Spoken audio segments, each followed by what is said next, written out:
Joab was told, "The king is weeping and mourning for Absalom." and for the whole army the victory that day was turned into mourning, because on that day the troops heard it said, "The king is grieving for his son." The men stole into the city that day, as men steal in who are ashamed when they flee from battle. The king covered his face and cried aloud, Oh, my son! Oh, Absalom! Oh, Absalom, my son! My son! Then Joab went into the house to the king and said, "Today you have humiliated all your men who have just saved your life and the lives of your sons and daughters and the lives of your wives and concubines.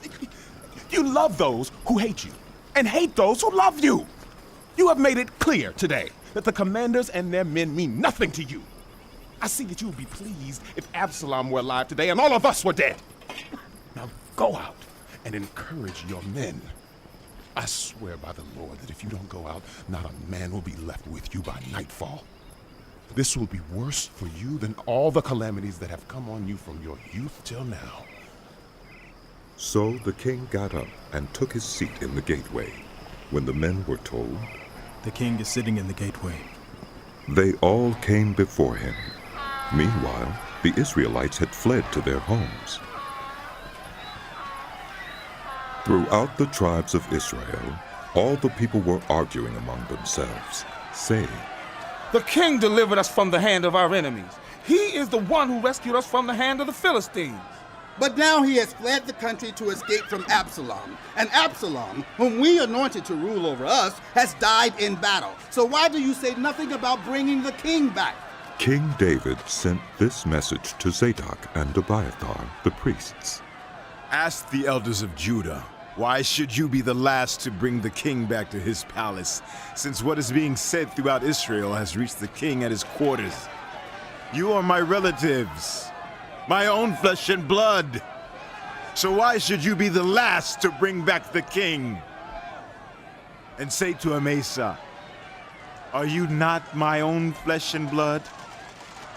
May God deal with me, be it ever so severely, if you are not the commander of my army for life in place of Joab." He won over the hearts of the men of Judah, so that they were all of one accord. They sent word to the king, "Return, you and all your men." Then the king returned and went as far as the Jordan. Now the men of Judah had come to Gilgal to go out and meet the king and bring him across the Jordan. Shimei, son of Gera, the Benjamite from Bahurim, hurried down with the men of Judah to meet King David. With him were 1,000 Benjamites, along with Ziba, the steward of Saul's household, and his 15 sons and 20 servants. They rushed to the Jordan where the king was. They crossed at the ford to take the king's household over and to do whatever he wished. When Shimei, son of Gera, crossed the Jordan, he fell prostrate before the king and said to him, "May my lord not hold me guilty. Do not remember how your servant did wrong on the day my lord the king left Jerusalem. May the king put it out of his mind. For I, your servant, know that I have sinned. But today I have come here as the first of the whole house of Joseph, to come down and meet my lord the king." Then Abishai, son of Zeruiah, said, "Shouldn't Shimei be put to death for this? He cursed the Lord's anointed." David replied, "What does this have to do with you, you sons of Zeruiah? What right do you have to interfere? Should anyone be put to death in Israel today? Don't I know that today I am king over Israel?" So the king said to Shimei, "You shall not die." And the king promised him on oath. Mephibosheth, Saul's grandson, also went down to meet the king. He had not taken care of his feet, or trimmed his mustache, or washed his clothes from the day the king left until the day he returned safely. When he came from Jerusalem to meet the king asked him, "Why didn't you go with me, Mephibosheth?" He said, "My lord the king, since I, your servant, am lame, I said, I will have my donkey saddled and will ride on it so I can go with the king. But Ziba, my servant, betrayed me, and he has slandered your servant to my lord the king.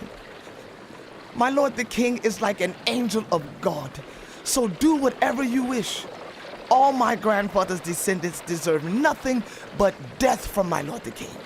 But you gave your servant a place among those who eat at your table.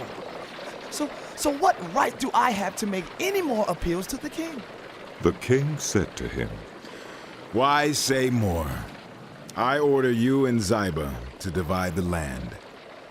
Mephibosheth said to the king, Let him take everything, now that my lord the king has returned home safely.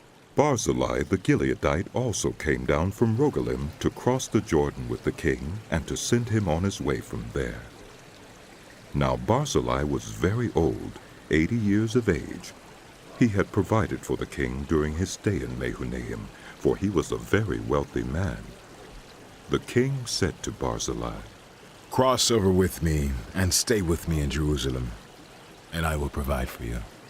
But Barzillai answered the king, How many more years will I live that I should go up to Jerusalem with the king? I am now 80 years old. Can I tell the difference between what is enjoyable and what is not? Can your servant taste what he eats and drinks? Can I still hear the voices of male and female singers?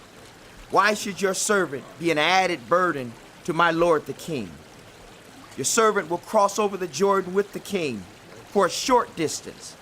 But why should the king reward me in this way? Let your servant return, that I may die in my own town, near the tomb of my father and mother. But here is your servant Kimham. Let him cross over with my lord, the king. Do for him whatever you wish. The king said, Kimham shall cross over with me, and I will do for him whatever you wish, and anything you desire from me, I will do for you. So all the people crossed the Jordan, and then the king crossed over.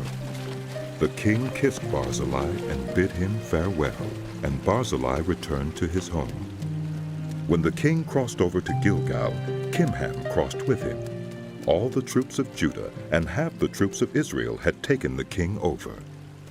Soon all the men of Israel were coming to the king and saying to him, Why did our brothers, the men of Judah, steal the king away and bring him and his household across the Jordan, together with all his men? All the men of Judah answered the men of Israel, We did this because the king is closely related to us. Why are you angry about it? Have we eaten any of the king's provisions? Have we taken anything for ourselves? Then the men of Israel answered the men of Judah, We have 10 shares in the king, so we have a greater claim on David than you have. Why then do you treat us with contempt? Weren't we the first to speak of bringing back our king? But the men of Judah responded even more harshly than the men of Israel.